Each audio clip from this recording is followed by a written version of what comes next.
All right. Welcome everyone to our weekly snapshot call for snapshot training, documentation, and all sorts of snapshot things. Let me kick off the recording here. My name is Mario Aldiuz, and I'm the head of partnerships here at HL Pro Tools. I am also one of the coaches at Legends of High Level and GHL coaches. I have with me today the illustrious Michael Pacito, who is one of the foremost snapshot experts in the industry. Not only is he a phenomenal tactician and technician in high level, but he also really excels at thinking through the process in how to properly architect and document a snapshot. I've been friends with Michael here for a couple of years now. We actually worked together at our previous employer. We've had a lot of great early morning conversations and routinely hop on Zoom together. So it is my pleasure to introduce Michael for those of you who have not met him yet. And with that said, Mike, I will let you take it away and let's get started. Thank you so much, Mario. And I always appreciate our conversations. Although it's funny, if thinking things through is never something I thought I was very strong in. So it's always weird hearing that, considering a lot of the things I've done in the past. But it's actually kind of funny, right? Because a lot of times, as you get older too, a lot of your skill sets come out from things that you suck at. Because like with the whole documentation thing, it's like I never wrote anything down. Like as a kid, I never dated things. I never put in. I never fill stuff out. I'm always like late on stuff. But what was interesting is like with high level, it's like because I really sucked at remembering things, right? Like Warren, I just said we were talking 20 minutes ago and I forgot. That necessitated me having to just say, hey, I got to start writing everything down. Otherwise, it's going to get real messy. And then it turned out 5 years later of writing things down in high level, here I am and, doing a documentation lesson on snapshots for marketing program. So, and it's just a funny little thought there. So if it's not very clear yet, the topic for today on Snapshots, looking through all the questions in the high level coaching community, which if you're not in there, I definitely recommend you jump in, take a look around. And any of the questions you put in there is what's going to inform these meetings. So the people that ask questions about documentation, you guys are going to get a ton of value here. And I think everyone's going to get value. But if you want to get more personalized attention, then you can do two things. One, throw those questions into the coaching community, or two, throw some questions in the chat here, and I will answer every single question that you guys throw at me. And hopefully, my experience will help you guys. So, without further ado, I'm going to just go through the questions we got from the community. So, the whole topic, everyone asked about documentation. So, I will never give up an opportunity to talk about that. So, Danny Thompson had brought up a question saying, I honestly can't figure out a productive way to really handle documentation that's easy. I've used docs in the past, but it usually looks like a big wall of text. And this is something that hits home for a lot of people. In my experience, I've seen two types of documentation. One, the one page scrap piece of paper chicken scrawl that has like four bullet points written on it that means absolutely nothing and doesn't help anyone. And then the other one is the encyclopedia documentatio thing that no one ever reads. It's 1,000 pages long. It's tons of text. They maybe used AI to like yank out some descriptions of workflows and then dumped that all into a document that no one in their right mind is ever going to read or know if any of the information is accurate. Has anyone seen those types of documentation? Has anyone seen that? Yeah, Mario? Oh Yeah, you man, see. me. Yeah, I've seen documentation that's like 30 hours of courses for one high level snapshot. And it's like, what, why don't you just tell me how the custom values are laid out? And that's all I really need. Yeah. So, and a big reason, and so if anyone's ever suffered through having documentation that's either non-existent or too much and not useful, the big the underlying reason why it happens is because we generally don't know why we're documenting.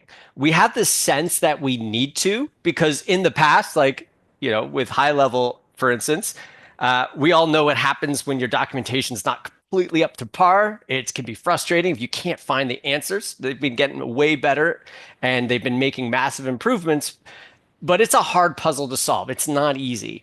But so we intuitively know that we need to do this stuff, but it's hard to kind of gauge how much effort to put in. And if we understand more why we need to document, that will allow us to know when we've done too much and when we've done too little. So to sum this question up, or to the summation of it is that there's really three parts to why you're needing to document. One of them is you need to prove that you understand what you're building and the implications of that. So one reason you want to document is that you need to be able to, once you've built a workflow out, you need to be able to write down in a concise 1 or 2 sentence way that explains that what you've just built.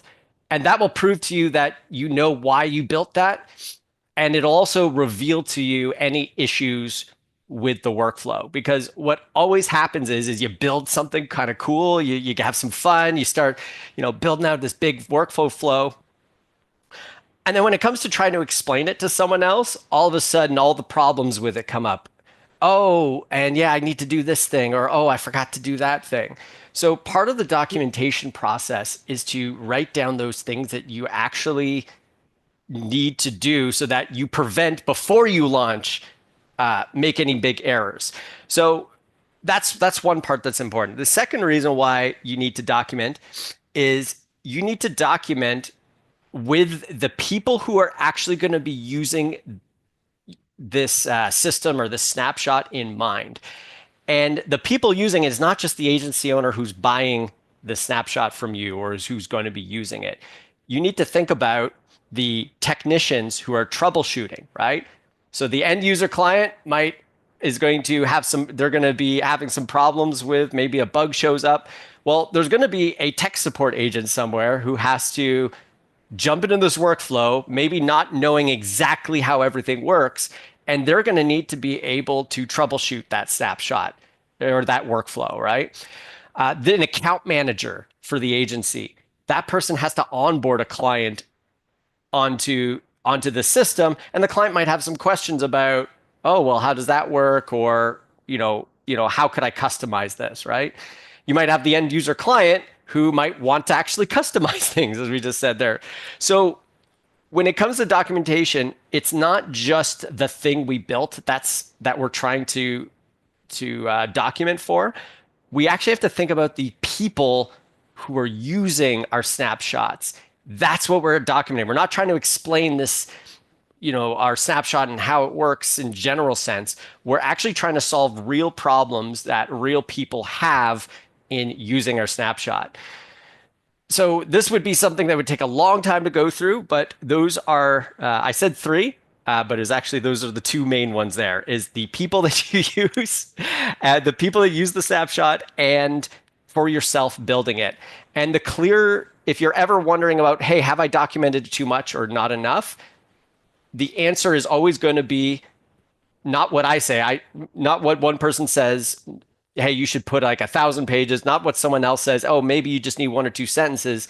The actual answer is, do you have the information that all the people who are going to use the snapshot, do they have everything they need to be able to do the jobs that they need to do? So Danny, hopefully I'm not sure, is Danny on the call there? He's Mario? not. He's Cool. stuck on another call, so. That's all good. No. Well, she'll get the recording for sure. But yeah, so for all you guys, I've seen that question a lot. What is too much documentation? There's not a single answer. What's important is making sure you write down who's using it. So write down, hey, there's going to be tech support people. Is there going to be an account manager that has to manage that manually onboards people? Well, you need to write that person down and what are their needs for the snapshot. And oftentimes, when you have those people all in front of you and you can see that list while you're doing your documentation, it becomes a lot easier to have just 1 or 2 sentences that explains it all to everyone efficiently. The reason why you end up doing too much documentation is because you're not thinking about the user. You're trying to just anticipate every possible situation that, but you don't actually know what those situations are because you haven't thought about the people enough and what they actually need. Because once you have what they need, checkbox, move on, and you don't have to document it enough. And then conversely, the chicken scrawl, right? If there's like 4 bullet points for your documentation, obviously it's not enough, and that's because you think it's enough because you built the thing. You're like, hey, I don't need much. I don't need much more. Why would anyone else need it? Cool.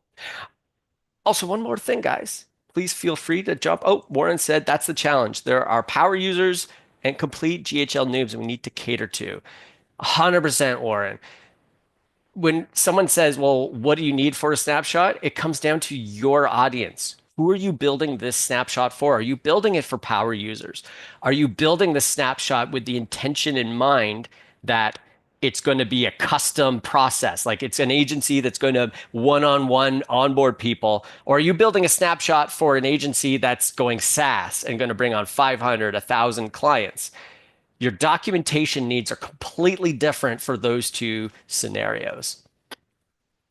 Cool. And also, guys, we are a relatively small group here. So if anyone wants to jump on the mic, you're allowed to interrupt me.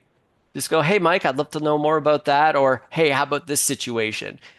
So either the text or audio is just fine. Cool. So moving on, Warren, hey, hi, Warren. Warren asks, updating and implementation of snapshots is what he struggles with. I worry that things will break during the updates. Another thing I would be interested in is organizing and snapshot management. My little heart. When we import snapshots, I typically name them by description, date, and where they come from, i.e., the lawyer snapshot with a date, etc. Warren, any other information you want to add to that, or is that what's or is that fully your question there? No, the challenge, I guess, is as you go through different circles and different webinars and things like that, you collect assets, right? So we have Mm, high-level Pro Tools snapshots. We have, things from all kinds of different people across the GHL ecosystem. And then what happens is in your imported snapshots, you now have a library of, like I have, I don't know, probably about 65 different snapshots. Some you import into demo accounts to look at, right? So way back in the day, GHL used to do the live webinars, like the 3-day events, and then you would get gotcha. assets from those people, like the little freebies and snapshots and things like that. And then they accumulate inside of your imported snapshots, and it just becomes a massive list of different snapshots. And Gotcha. then, Warren, if you don't mind me jumping in, what kind of an agency are you running? Like, are you kind of doing a more of a like a traditional marketing agency with high level? Are you kind of going full SaaS, kind of more automated? What kind of an Yeah, agency do you do? we cater to clients. So I have a traditional marketing agency. Mhm. So we build systems for clients. Like so, we'll utilize like I have a HL Pro Tools like the business snapshot, and we might use that as a core, and then build off of that based on the strategy call and the customer's needs. So how many and rough number of clients that you have there? I have right now we have 4 different clients. So we're Gotcha. using 2 different core snapshots, but in the beginning when I first joined High Level about a year ago, I was going on all the webinars and all those GHL sessions and just accumulating so many different Cool. snapshots and stuff, and it just becomes like overwhelming. So, And so Warren, I'm gonna cut to because these are yeah, the quicker, more things. I'm gonna cut right to the heart of it, what I think. delete them And all and just keep yeah, yeah, one. you have a 65-4 ratio of snapshots to clients, and you're not alone, by the way. So Warren, thank you for Sure. putting that out. You're not the only one here. There's at least 5 other people who are doing it. So this is not just a you thing. It's very easy to get caught in this thing of new shiny. So the reason why I wanted to ask that is you asked me, how do I organize my snapshots? The first thing I go to when I hear that is, well, why do we need an organization system for snapshots? Why do we need more than one snapshot? Right? And it's an important question to ask. Now, there's a reason to have more than one snapshot. Yeah, we have some flexibility in adding this for these clients, and I get that. But we just have to make sure we're very clear why we're accumulating assets, because there is a cost to organization. We're here sitting around a table listening to some weird dude talk about documentation, right? We're investing time to kind of figure out how to manage this stuff. This is costing our business stuff. So just like the last question, hey, how do we know when we've documented too much? How do we know when we've acquired too many snapshots or domains? Some of you, sorry for calling you all out on that one, right? We all know that guy that collects too many domains, right?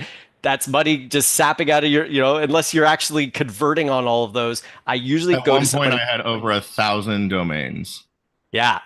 So I didn't want to say Mario. I want to say I know you guys are out there, but yeah, Mario, I know you're working on the problem though, right? So guys, but this is something cool. I mean, it's difficult to admit because I do it too with software and tools and workflows. I do it as well. But when we realize what the problem is that we're not actually clear on why we're doing stuff. It's really liberating. We can go back. Okay, what do those 4 clients actually need, Warren? Right? What is the things that they actually need to make money? And within your 65 snapshots, what are if you could have to give up all of them, what would be the 3 snapshots? I won't make you go down to one, but if you had to find the 3 snapshots that you had to make $1 million for all your clients off of, what would those be, right? And that exercise is just to kind of get you to saying what is actually what is actually valuable, because now you don't have an organization of snapshot problem anymore. You don't need a complicated system to organize things, to document things.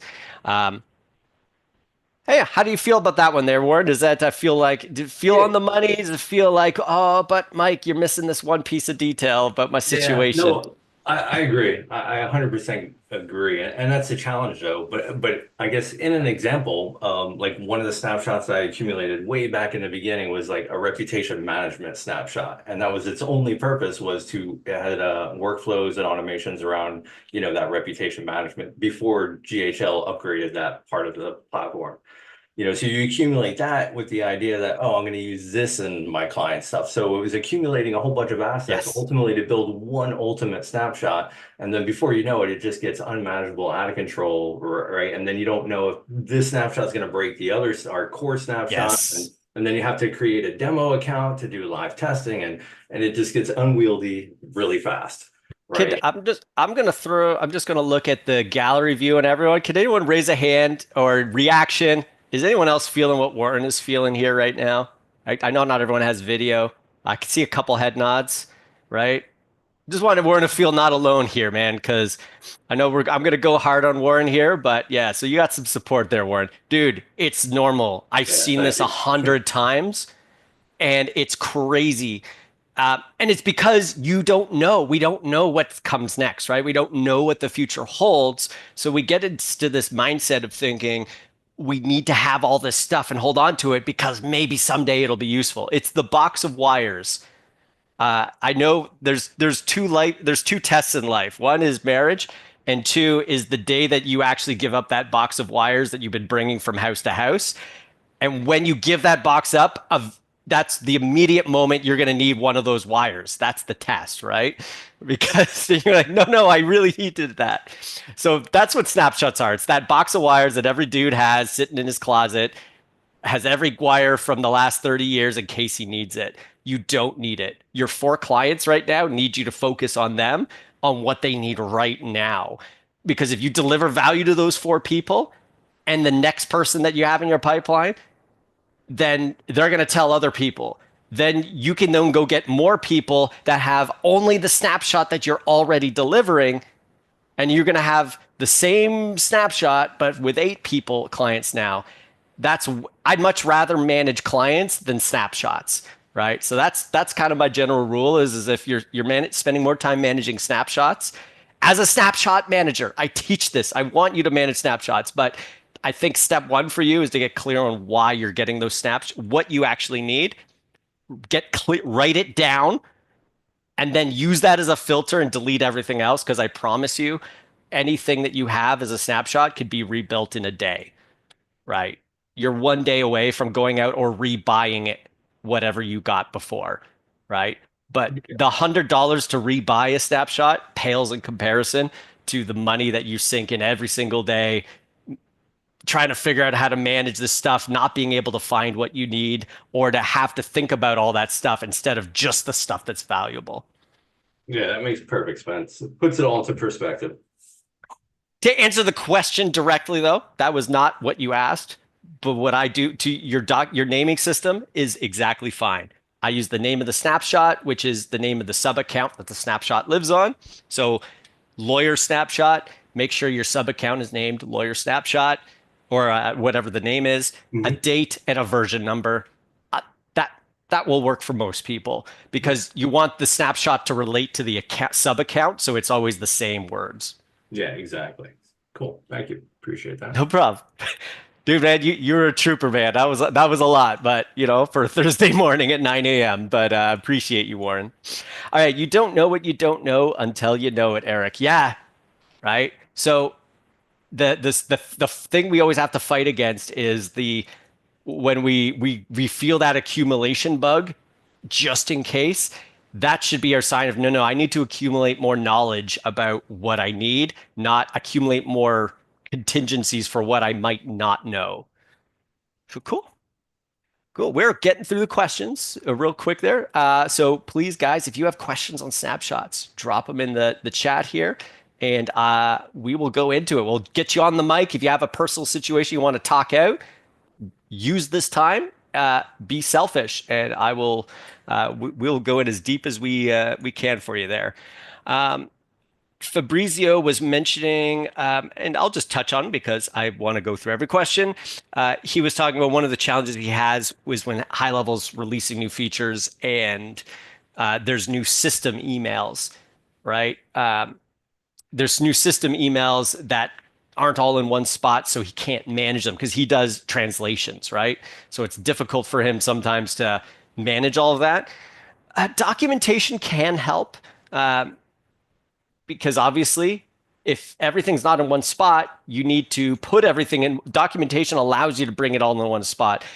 Where are all my system emails? You can have like a simple spreadsheet with like the name of the email, the link to the page where you might go and edit it in high level, something along those lines. But unfortunately, this is one of those things. If the only answer is be very diligent and have a process where you check the change logs, the RSS feeds, etc., or just auditing stuff on a semi-regular basis. But cool, man. Let's see what we also had there. I think we had another question there. Oh, no, that was Warren saying, I have a problem. I'm a snapshot hoarder. Yeah, that's it. So Jim said, oh, you have a question, Steve? Yeah. Jump on in. So I've asked like 4 people this question. I've asked Mario it like twice. Partially because I don't understand it. Partially because I just want people's different answers because I want to know how to approach this the best way. So do it, man. No bad questions. How do you update a snapshot? Like, do you just keep updating the same one? My main thing, okay, I have 2 niches. I have loan officers and insurance agents. Loan officers, I just migrated my loan officer agency into this insurance agent agency. And now I have 2 main sub accounts that I'm running in this new agency. And it just worked out better because I had less clients than the agency that I bought. But like I'm going through right now, I literally did this morning. I made a snapshot because I have to make a new snapshot, because it's on the snapshot doesn't come over. So I have to make a new snapshot. So all of my current clients are going to be disconnected from that snapshot. But how important even is that? Like, people don't really use the refresh button from what I understand. Like it's not like, oh, all my people aren't connected to my snapshot, to my master snapshot now. Like, I don't know. You can use the refresh. It unfortunately takes some. I knew you were going to say you can. You can, but it requires a lot of diligence. in how you've managed that snapshot and how you've built it Gotcha. and how right. So the first part before, so Steve, if your to answer Steve's question, which is something I think everyone here, because that's the second after documentation, the second most asked question I get is how do I update a snapshot? So this is normal. So the first thing I go to is what kind of an agency are you? Are you kind of managing clients and you're editing clients one-on-one kind of stuff, or are you trying to do like the more SaaS style of, here's the snapshot, we're rolling up updates, but it's mainly the clients running things? Well, That's a my question. clients, I know my clients are loan officers, and they're really worthless. Like they can barely log. I can't even get them to log in. Like so, like they're not gonna be So, altering stuff. But I'm going for the SaaS model of like, okay, look, idiot. Here's a CRM. You're gonna use it. Like here it is. But I've been so babying them because I don't have a lot of clients. Now I have a lot of clients. Now I can't baby them. what problem do loan officers have? Is it that they don't have a CRM? Do they not have the technical skills to They've manage had seven. CRMs? They don't have the discipline to use their CRM. Someone will call them that wants a mortgage, and they won't even say their contact in their phone, let alone put them in a CRM. So if you give them a CRM as a SaaS, is that going to solve their problem? No, that's why I'm coaching them, and I have a circle community, and like there's a lot more to it than just giving them a CRM because all they needed was a CRM. Like they wouldn't have an issue, but With the with the coaching, is the coaching in the CRM going to do it, or is it going yes, to? Yeah. Okay. Cool. So the coaching and CRM for 197 a month for coaching community and CRM. That's pretty. Yeah. There's not a lot of margin for babying there, right? Yeah, So what's really important if in your coaching too is to understand what is the data like. When I build a snapshot, one of the things is what is the day-to-day life of the people using it. One famous example I always use was this lawyer snapshot that I was helping with, and a lot of lawyers are in offices, but this type of lawyer, they're in and out suddenly jumping into court because a client calls up, "Hey, situation happened. I'm in jail right now. Help." Right? So they're not on a desktop, they're mobile, and they're also like they're go, go, go. So the snapshot has to be designed for that. And you also have to understand is what are the administrative needs? Is in your coaching thing, you have to come up with the decision of do you need to have an admin person that is not that, not the actual client because they're too brain dead to be able to do it, like that needs to some service do. it. The real Yeah. producers do. So like my good clients, like they just send screenshots to their assistant, and their Yeah. assistant runs their CRM. So that's why I allow that. I'm like I'm training their assistant too. Like So this is I know I'm going a little bit a long roundabout way, but you're kind of seeing is the punchline of all this is like, hey, how do I update my snapshot? It really comes down to what kind of a snapshot you're doing, because how often you update and how much work it takes to update a snapshot depends on the type of business you're so running. the main thing I'm giving them is like 6 automations. Like it's Mhm. automations. That's basically like a pipeline and So automation. Like that's what's yeah, going to change your life. so you can have, if you only have a very simple thing, you can you can roll things out that way relatively easy and use the refresh, because there's going to be some manual options. So one thing I always say in documentation is one of the there's the 5 things. There's the description, there's the setup and onboarding steps for that for each individual workflow, each individual custom field. There is whether or not, and one of those ones is, can this be pushed out safely and overwrite customer data? And if you document all your 6 workflows, which of those workflows can you push out without worrying of whether or not you're going to overwrite any customer data? And those are the parts of your snapshot that you can refresh. So when you do version 2 of your snapshot, everything in that list that has that check, this is safe to overwrite.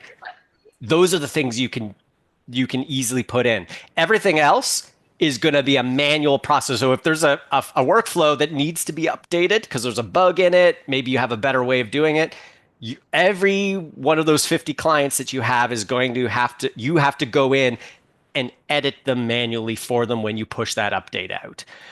So you can see and learn now, what does that leave us? Well, you have to make sure that you're costing for that, right?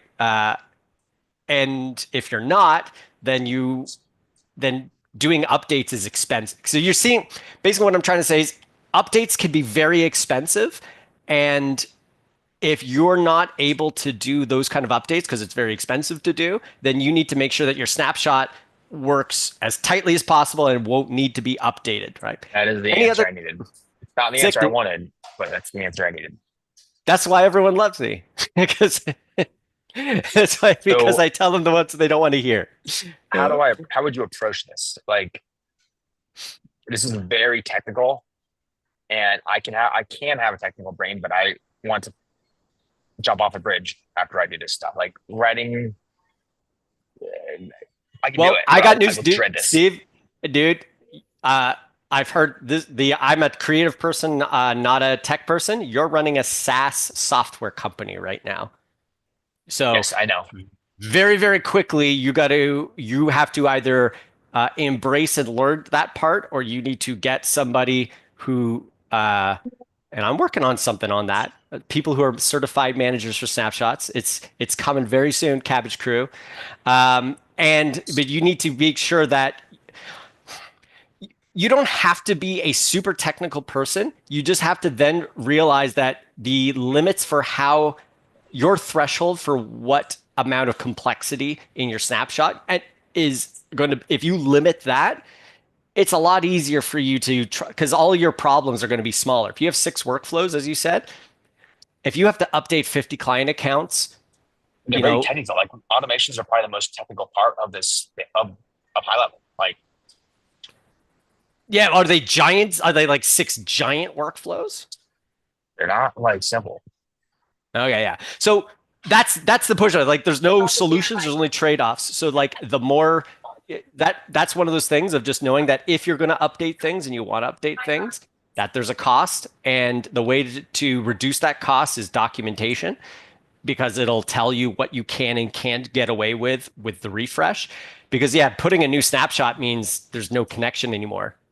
Every time you make a new snapshot, that's a new product. Think of that as having an entire new line of business, right? Yeah, that's not why good. 65 snapshots with Warren. Sorry, dude, I'm still picking on you, Warren, but you seem like you seem like you were taking it well. But like 65, I think of that as 65 products, and that's so yeah. You want one product unless you have Is a there real. anyone I can like pay to help me? I will sit down till 4 a.m. and do this, but I've done it before. I just would prefer to not do it 9 times. Like I'd rather just pay someone and like have them consult me and help me. Steve, yeah, there are people that can. There's very few that will know everything that needs to be done and do it right. So one thing it's really important before you outsource is have something that. So let me explain this simpler. Before you automate anything, you have to prove that it works before you can automate. Outsourcing is very similar. Make sure that you're comfortable with the situation. Otherwise, you're putting your business in a random VA's hands. And if you don't understand all the things that's happening, you can very quickly, someone's going to go and they'll build you a bunch of things and say, don't worry, boss, I got it. And now your problem's 3 times bigger. So I'm not. Let me jump in here and jump in there, Michael, because he's not answering the question directly. Steve, yes, you can hire Michael.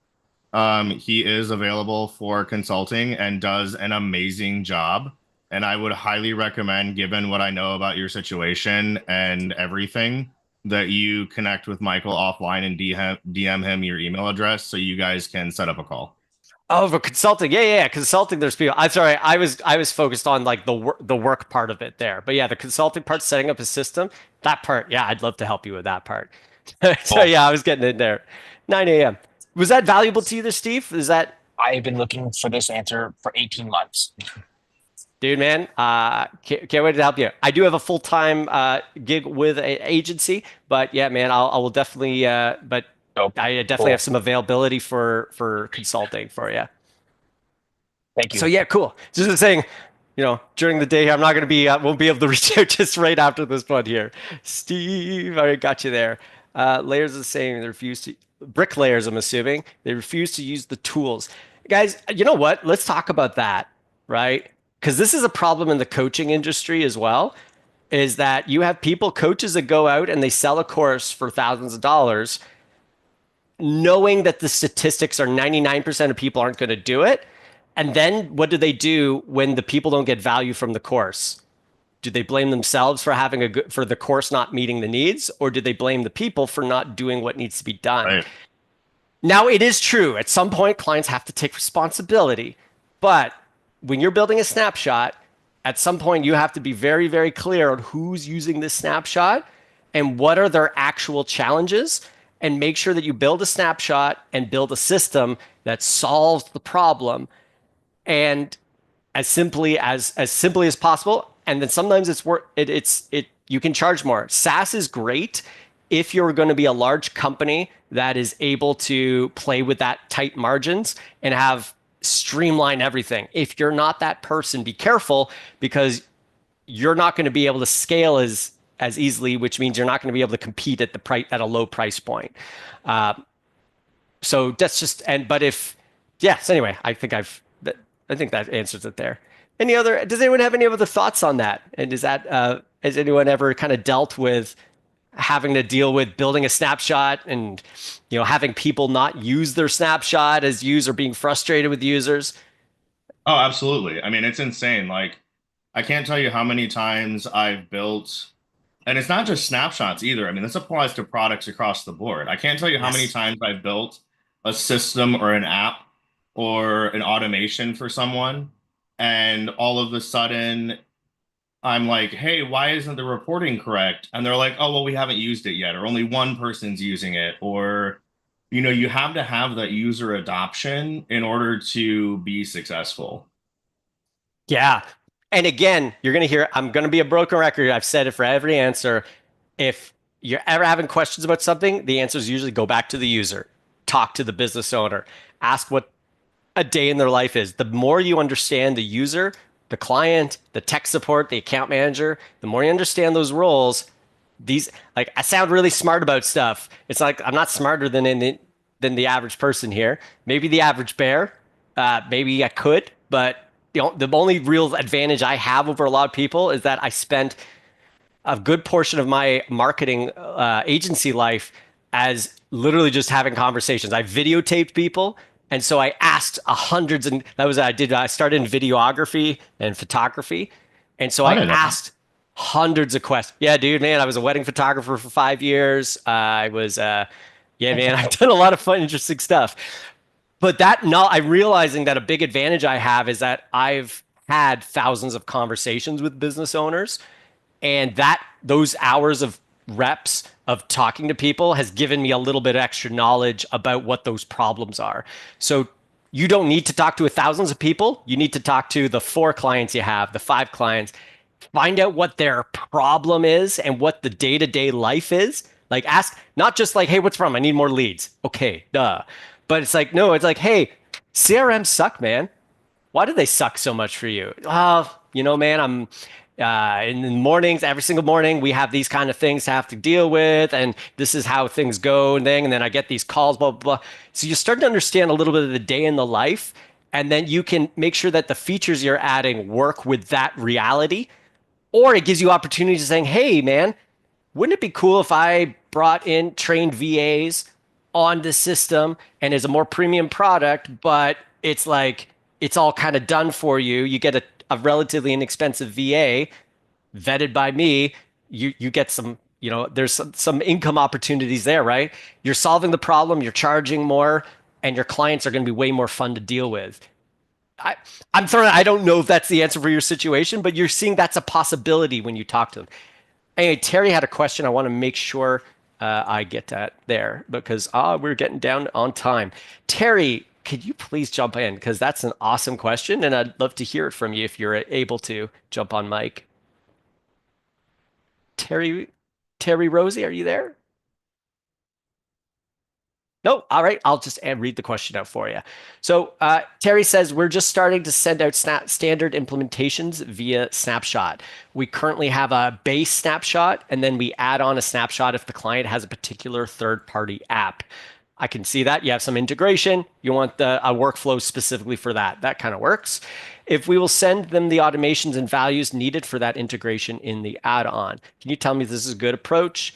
If so, is there a way to update the add-on snapshot always? Okay, before I get into the next part, let me just deal with that part. Yeah, one, that's a great approach for dealing with that.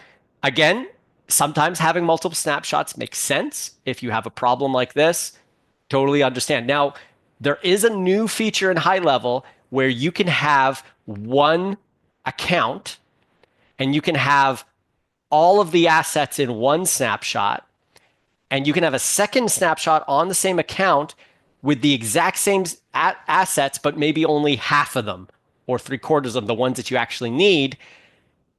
And the value of that is that let's say there's a core snapshot. This might even help Steve and Warren as well here. You can have like a core snapshot with all the basic features, and then those smaller snapshots, like the implementation stuff, you can have them connected in, but you just don't include them in the core. And hey, we're integrating this app here. Okay, you can then import the snapshot that has all of the assets. And in my test so far, because it's still a new feature, those will still sync perfectly together. So instead of having separate snapshots that live on separate accounts or are their own unique little bubbles, you can now have snapshots it's actually one snapshot, but you use the snapshot system just to do pieces of it.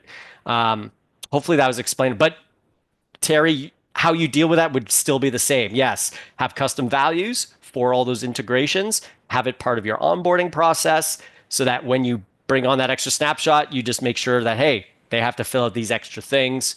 Yeah, that's a perfect way to do it. Your second part, if so, is there a way to update the add-on snapshot, always including saved things, a form, a couple workflows, some custom values? Is there a better way?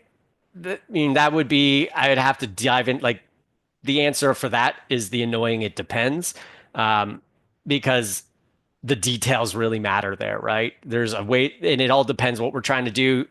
So that might be something I could maybe, that could be a consulting thing I could help you with on more deeper. I wish I could give you a better answer, but it sounds like you have a good approach and you might just need to being like, hey, commit to it. Terry, if you've had a chance to get your mic, is there anything else that you're trying to get done there? Feel free to jump on if you're still there. Yeah, so that's a big one. I don't want to go too deep just because I don't want, there's a lot of different ways that one can go, but it sounds like you have a good approach.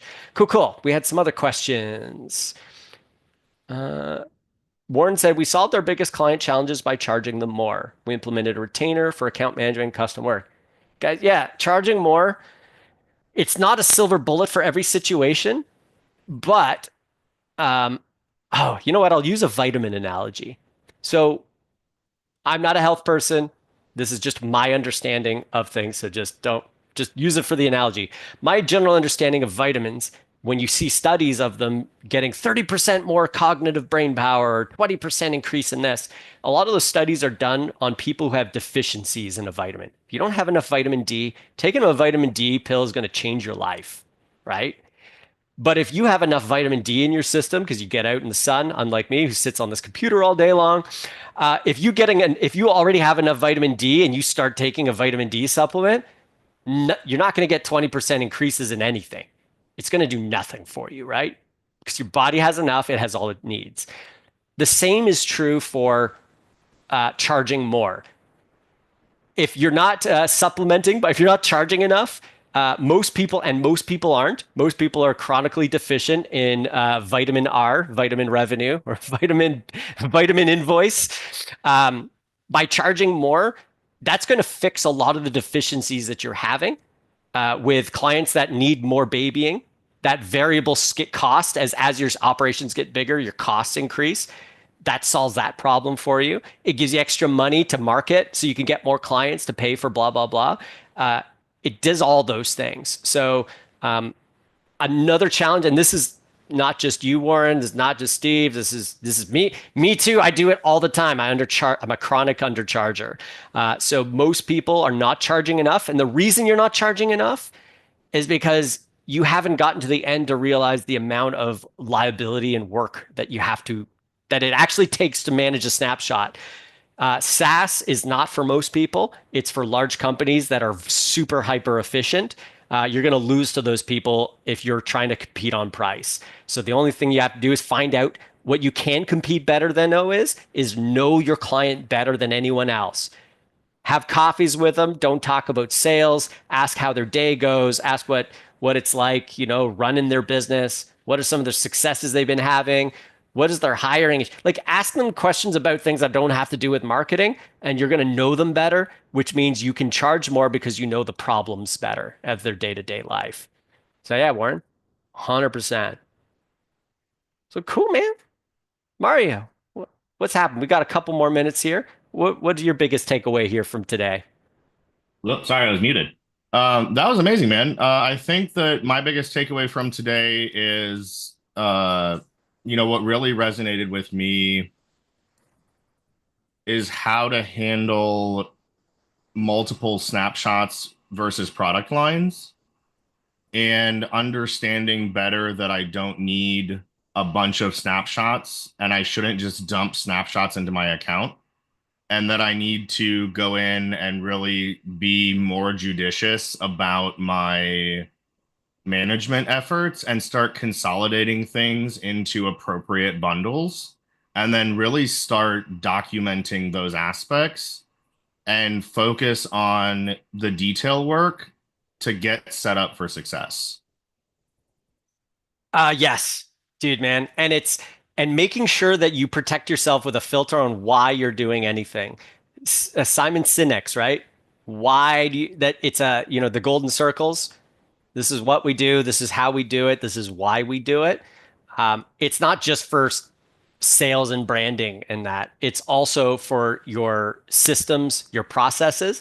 Is the clearer your understanding on why you're doing something, the the less junk you're going to accumulate, the less cost Yep. you're going to accumulate, Yep. and and and the less need. You're never going to fear of missing. The reason why we keep buying all this stupid junk we don't need is that we're fear of missing out because we don't understand why we're doing what we're doing. We're looking at how to do it or what we're doing. I want to run this SaaS thing. I want to have this cool feature. Oh, we're going to do it by doing it this way and all that. That's all cool. But why? And so, yeah, guys, A hundred why? percent. 100% is like, I've started shifting, I do a lot of consulting for various things, and I've started shifting my mentality from doing stuff to telling clients no because it doesn't serve a purpose.